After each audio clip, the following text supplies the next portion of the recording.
Tiny Wars replay commentary. This video is coming out instead of the tournament games because unfortunately there were some technical issues alongside some time constraints, so me and CJ were unable to record tournament games. However, I am hopefully here to save you guys with some content, resuming back to some of my Tiny Wars replay commentaries in ranked.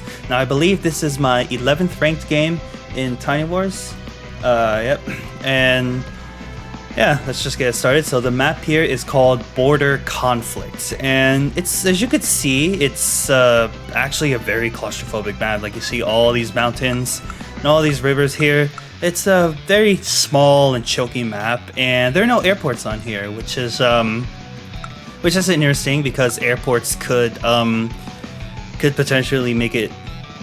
I feel like air units are really good on this map, which is probably why the designer didn't really put in a lot of airports. There's a lot of properties in the corners, which are guaranteed to be on either side. There's also some properties here in the middle with one radar, giving you a lot of crucial vision for the center.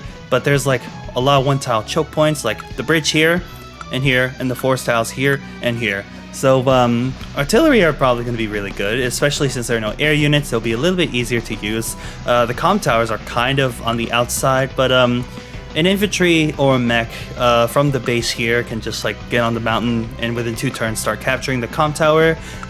You know, I have some history with this map because I did test it and I did speak with the creator of the map, and I'm pretty sure I said, hey, instead of like the comm tower in the center and the radars on the side, how about the radar in the center and 2 comm towers on the side? And that was actually a change that went through, so it feels kind of nice to have that. So yeah, it's a 3 base, no airport side, very choky, it's fog also, so yeah, I feel like COs with a smaller CO zone but have a high zone density, which is the more stats they boost, those COs are probably gonna like this map. And me and my opponent picked the same CO. Both of us picked Lin. Lin's zone radius is 1 and has a plus 10% offense and defense for all units, and gives a bonus to all ground units with plus 20% offense and defense. So all ground units, including infantry, are going to get 30%. Everything else is just going to get 10%. Now, this is a really, really heavy CO density. However, it is very, very small at 1. But one thing about this CO zone is that there's good defense, so whatever's inside was very likely to survive, as well as it deals a lot of damage. And it's not too hard or too unfeasible for Lin to get a CO zone of 2, which is incredibly easier to gain CO energy. I feel like 2 is the minimum best. Anything higher obviously is just better, but due to the balance of this game, you have a bigger CO zone, then your stats bonuses are not that big. Alright, and as for her powers, expands the CO zone globally, and only for ground units apparently gives plus 2 vision to all ground units, and they can see through hidden terrain, which is really nice if you're going to make a push on a fog map. Units are trying to hide, you can definitely get them. No movement though, but that's understandable. Alright. Yeah, it's just you gotta be in range to attack. If you do have units that are hiding that you could see. Like, they don't even have to be in hiding places, just plus 2 vision. You might have enough movement to even reach that far. Alright, so that's a brief breakdown of the map Border Conflict, as well as our 2 COs, which is the same. Alright, let's get into it, shall we? So I'm player 1, and I just go bike, and as you can see here, we each already have 1 property here. I forgot exactly why that was specifically made.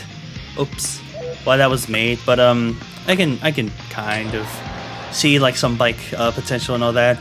Now I do have bikes because there's a lot of nice little change you can have with a bike, and also I'm capturing this bottom property here, but I'm not because I want to get the base as soon as I can, and my opponent does the same thing. They get a free bike, so they're able to get that property. Lid's theme is so good. So I finally capture my opponent's property, deny them that 1k, and then I had just leave my infantry to capture this, these 3 properties. Another thing to note, guess we also have 2 properties here and here. So yeah, you're already heavily funded at the start. And I just build in infantry because they could cross rivers and mountains. Spikes cannot. And yeah, my opponent's is just moving the bikes forward. You would usually see a lot of combat in the middle and the top and bottom part. Based on the position of the bases, I would say that for player 1, the bottom side is what you want to push a little bit with. As for the top here as well. And I kind of completely missed that I built a tank in the middle here, and I immediately put my CO zone in here, and I'm bringing it in the middle. I spoke with my opponent, and they said that this was not a great move, and I understand really quickly because properties are hidden terrain. There are 5 hidden tiles here, and you're not gonna get any vision of them unless you have a flare. So I can see that. Like, if I brought this tank maybe down towards the bottom where there's a lot less hidden terrain, like I could probably get this ruin here. Because if there's a lot less terrain, I should be able to attack more. But here in the middle, bringing my strongest unit in the middle, there's a lack of vision, considering that all the hidden properties are like diagonal to each other. Alright. My opponent goes for the most forward base. Goes for the bases that they can reach. And here, another neat little thing here. My opponent went for this capture on the very top. That is because if they're going to capture this property last, they will be 1 tile forward. It's like you could just capture one at a time, like go down the lane, go down the row, but then you'll end up back here if you do that. My opponent ends up in the middle by going for this capture last, and that just lets them move up just 1 tile up, which is a nice little micro move that I am confident both of us did. Let's see on the bottom left here. Yes, I do go for the farther property, and the infantry can move up, immediately capture that city once across that mountain. And yeah, here I'm moving in the middle. As you can see, my vision is very limited. I cannot see those radars as long as those 2 properties, and that allows this. Oh no, it didn't go for the radar. The bike, maybe it couldn't go for the radar at that point. But here you see my opponent does have a the tank on the bottom side. Maybe I was wrong about what the strong side could be, because let's see here. For a tank, it will be. Tanks have 6 movement, right? Yeah, they have 6 movement. So if they start from this base, 1, 2, 3, 4, 5, 6. Oh, I'm sorry. 1, 2, 3, 4, 5, 6. 1, 2, 3, 4, 5, 6. Okay, that's All right, now we go up here. 1, 2, 3, 4, 5, 6. 1, 2, 3, 4. 5, 6. So they would probably start here. I guess you could go either way. But I feel like the bottom is just a little bit nicer. And I have the middle, so I can only see the top left property because I drove past it. And I have an artillery for backup. I know unit coverage is very important, but I felt like at this point of the game, I wouldn't be facing that many threats versus a Lin tank. And I'm sitting on a property with 3 terrain stars, so that's kind of nice. Also, artillery for Lin is actually kind of nice because it's a little hard to gain stats with 2 units unless you have your CO zone adjacent. Like, say I saw this bike attack here, boom, I could get that charge like that. But if you have the directly on a tank, and say the tank is attacking something here, the CO zone is not diagonal, cannot go diagonal here. So if I do want to get a boost with another unit, it won't be possible. With an artillery, a little more possible. So that's another nice thing about Lin. You can make artilleries really good. And here you see that my opponent moves up. I believe it is in vision range, but I cannot see it as of right now. And here you see my opponent's already going for the properties. They got bikes on the bottom side. Hidden terrain with the ruins. Alright, so I was wrong about the choke points. There's shoals here that widen it up just a little bit. It's a very messy map. Almost reminds me of what is it called? Toy Box from Advance Wars 2. One of my favorite maps. And here I do go for the comm tower, and I have the artillery in a good, decent position. Not covering my tank, but covers a lot of those properties, which I currently cannot see. And I do get the one shot. Now I see the tank. So minor mistake on me. I also let go of the radar, which is a problem, and I build a mech. The mechs can go through the mountains just fine. And here you see my opponents going for attacks down here, and yeah, they got the mech and the tank coming up top, and gets a very good first strike on the top of my opponents. Now, yeah, this is kind of bad. It's very thin, so it's a little hard to retreat. So, yeah, let's see what I try to do here. I do have a lot of tanks here. Ah, okay, I see what I do here. I move my zone adjacent, diagonal to the enemy tank, in hopes that I'm able to expand the zone. No, not expand the zone. In hopes to, like, giving my tanks the boost to kill it down there. Unfortunately, because of the defense boost, that bike stays alive, and that means I cannot bring this tank over to kill that tank. So it's very good awareness from my opponents. The tank survives, and they're also getting that middle radar, and I have nothing to contest the tank on that top side. So I'd like kind of try to choke it off, and I first strike that mech because any damage to a mech with an infantry is valuable. So now they have the radar, they have better vision. Starting to take control, getting a lot of kills with units. That tank is easily in range to repair. Artillery is covering that tank in the middle. My artillery is like still behind that choke point. Mech's still trying to cover the tank on top. It is on a hidden tile, so I do understand that. I'm trying to get that property. I get some vision, and I move my tanks forward, get the first strike on that city, have my artillery to cover my tank, and I give all those units the nice little boost. Here you can see why you don't need a huge CO zone on this map. You can just see how Lin's able to like boost up all those units. With such a small CO zone, that grants a huge buff. I did forfeit my comm tower capturing, which was unfortunate, and so they clear up the tank on the city. My opponent is slowly bringing back their CO unit while repairing at the same time, and they do go for the first strike on that radar. And yeah, now they got 2 tanks. Actually, I had 2 tanks as well. Their artillery isn't really covering that tank, so I am gonna enjoy that. I capture the comm tower on the bottom, first strike the tank there, and I just like boost my zone. And yeah, it's now I got a nice easy Lin CO zone. Probably gonna get a nasty hit because I'm on a road. Yeah, I can't recall exactly what happens here. And I go for a flare because I'm realizing I'm lacking a lot of vision there. Alright, so my opponent's able to get the boost in. Oh yeah, they can attack from that bottom property. But I believe properties only give 2 stars, if I'm correct. Yeah, cities only give 2. It's the radars and the comm towers that give 3 properties. And I believe it's the woods that give 3. Yeah, in Days of Ruin, Tiny Wars, the woods give 3. Properties give 2. Radars, comm towers give 3. HQ is still 4. Yeah, the HQ is still 4. Ooh, it survives. So I was very blessed to have that survive. And my opponent has a heavy push on that bottom side.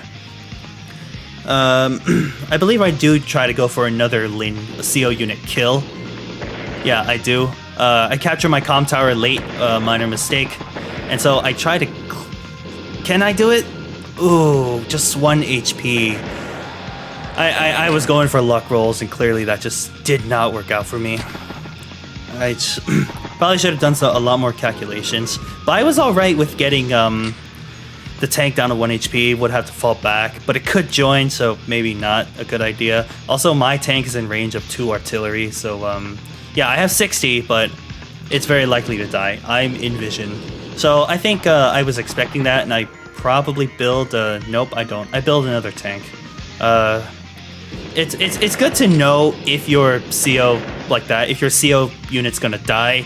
You want to maybe put your backup unit, like build your backup unit the same turn you expect it to die, or maybe leave it on the HQ, which you can board a CO as well. And yeah, they get a first strike on my mech, and that is very unfortunate. getting a lot of charge for their power, and they just hide in the woods, which I don't think I go for because it's looking a little dire for me on that bottom side and the middle. Yeah, they block it off, so I cannot reach that tank. That tank is safe. I'm back to 0. I flare out a lot of spots though, which is nice. Artillery goes there on that property, and I'm just getting like all little kills as I can. I reveal both artillery and tank, which is in range of both, so that was a little unfortunate to see. Get a minor strikes as I can. Look at this even engagement, 6-6 right here. I get the first strike, and we're even on HP. That's how strong Lin's zone is. Yeah, rip. Oh no. Oh no, there's the tank. Yeah, they trapped my infantry on the top, but I could probably kill that bike. Mech is gone, opens up the way for that bike to strike my mech, and they get trapped here. Artillery is kind of exposed. I want to see how much ammo. This artillery has 2 ammo left. Tank falls back for repairs again. Oh no, falls back for a join, not a repair. Kind of the same thing, and they do base skip for this, which I'm not too surprised. Flares flaring out. I know my opponent has their power and their tank is nowhere to be seen, so I'm in a little bit of a funny predicament there. I attack the tank, but that leaves my tank in artillery range, so I just try to kill as much as I can, and I build 2 more tanks and a bike in the back. I think this is the power turn. Oh no, this is not the power turn. Oh yeah, he moved in. My opponent's given all those units those buffs, just trying to get a repair in. Like a 3 HP tank still can work. Artillery has locked down my property up there. They're capturing that neutral property on the bottom. Yeah, this is and they choke off with the with that property there. My opponent builds a rocket and an artillery. So yeah, this was very unfortunate for me here. And I try to get the flare to like deny their vision. I can't remember what was left of it, but yeah, here I gotta build a medium tank, and my opponent still at that full power. Yeah, they're just first striking whatever they can. Man, this artillery placement is incredible. It's not exactly a choke point, but if anything wants to like try to go past here, yeah, you gotta keep that protected. But it's working for my opponent. I lose my own flare, and all those units in the center. Even that tank that just attacked from the top is all getting that boost. So it's looking very, very dire for me. But I have a medium tank. They don't, but they have a rocket and a couple of artillery. I still can flare out a couple things. So I try to kill as much as I can. And this survives because it's still in the zone. I managed to kill off that tank, but it again just exposes my tank to a property. And I build another medium tank because I'm hoping that's my saving grace. Now the power pops up. They get all the vision. Global CO boost. Tank dies. Doesn't die, but it's like left at 1 HP. And they're starting to capture properties. Artillery is right on my side of the middle, if you want to call it that. Protected by other vehicles, and tank a little short, but hey, got the job done. And here you see, when I sacrificed my CO unit, I was hoping to get it here, but when you do that, if your CO unit dies the same turn, dies on your turn, you cannot deploy it back on another base. I was hoping to get the Lin tank here, but that's not how it works. I guess Advanced Wars logic, when Lin is damaged, she has to retreat somewhere to like one of these bases, which makes sense. I was kind of hoping that this dies, I can immediately put it on the medium tank, which is not the case. And plus it was on the side with the rocket anyways. So yeah, I just hit whatever I can, fortunately get trapped at city, and I resign. Turn 16. My opponent played very well. Let's move back a little bit, shall we? Alright, so do I still have my CO tank up? Yeah, I still do. So at this point, I was behind 2 properties. Units. What are units? Oh, 11 to 18. Yeah, at that point it was at that point the game was over for me. Yeah, the tank in the middle was a bit of a mistake because it can hardly see anything because of properties being hidden terrain and there being so many of them in the center. I also, my opponent also did a really good job making sure that their tank would survive. I kind of went all out on that tank twice, and failing to kill it has heavily costed me. So my opponent played amazing. I believe like me and my opponent currently at this time are like the same rating.